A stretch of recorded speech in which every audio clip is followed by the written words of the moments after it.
Kasus Zaroff Richard merupakan sebuah peristiwa yang menjadi pelajaran penting bagi aparatur negara. Zaroff Richard, mantan Kepala Balitbang Diklat Kumdil Mahkamah Agung, terbukti menjadi makelar kasus. Ia menerima gratifikasi bernilai miliaran rupiah, serta puluhan kilogram emas untuk mempengaruhi putusan perkara. Pengadilan Tipikor menjatuhkan vonis 16 tahun penjara dan di tingkat banding diperberat menjadi 18 tahun. Dalam kasus ini terlibat berbagai aktor, pemberi dan perantara suap, Hakim Tipikor dan Pengadilan Tinggi DKI Jakarta, Kejaksaan, Mahkamah Agung melalui fungsi pengawasannya, serta peran media dan masyarakat dalam mengawal informasi. Kasus ini memiliki keterkaitan erat dengan 7 mata pelatihan Latsar CPNS. Pertama, dari aspek nilai dasar ASN. Terjadi pelanggaran prinsip akuntabel, loyal, berorientasi pelayanan, dan tentu saja integritas. Kedua, dalam peran dan kedudukan ASN, Zaroff melanggar larangan konflik kepentingan.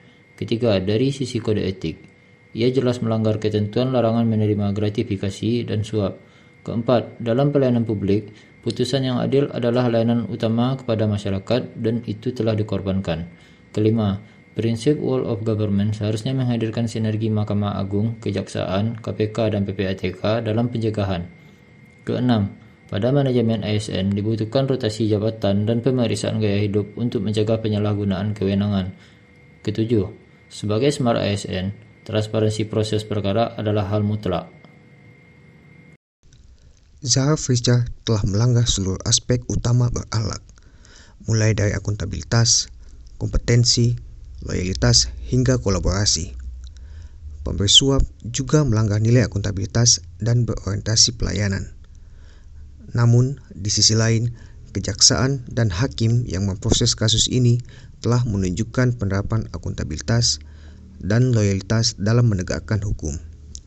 Mahkamah Agung sendiri perlu memperkuat fungsi pengawasan internal agar kejadian seperti ini tidak terulang. Dampak dari tidak diterapkannya nilai dasar ASN sangat besar. Kepercayaan publik pada lembaga peradilan hilang, hukum menjadi tidak pasti, biaya sosial meningkat, budaya organisasi rusak, dan negara mengalami kerugian besar. Beberapa alternatif pemecahan masalah dapat dilakukan antara lain: 1.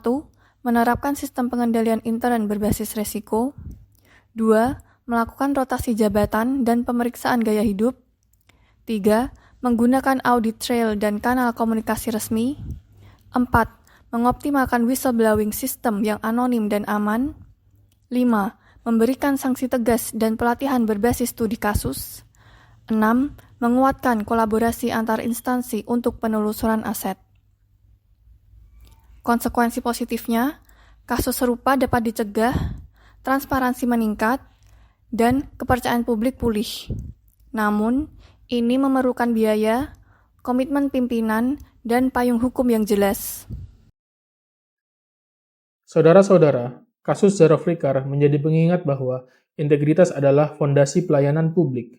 Pencegahan korupsi dan penyalahgunaan wewenang membutuhkan tata kelola yang kuat, teknologi yang transparan, dan budaya kerja yang berlandaskan nilai berakhlak. Maka dari itu, mari kita wujudkan ASN yang bersih, profesional, dan terpercaya, demi tegaknya hukum dan keadilan di Indonesia. Wassalamualaikum warahmatullahi wabarakatuh. Salam sejahtera untuk kita semua. Hidup sederhana, gak punya apa-apa tapi banyak cinta. Hidup bermewah-mewahan, punya segalanya tapi sengsara. Seperti para koruptor.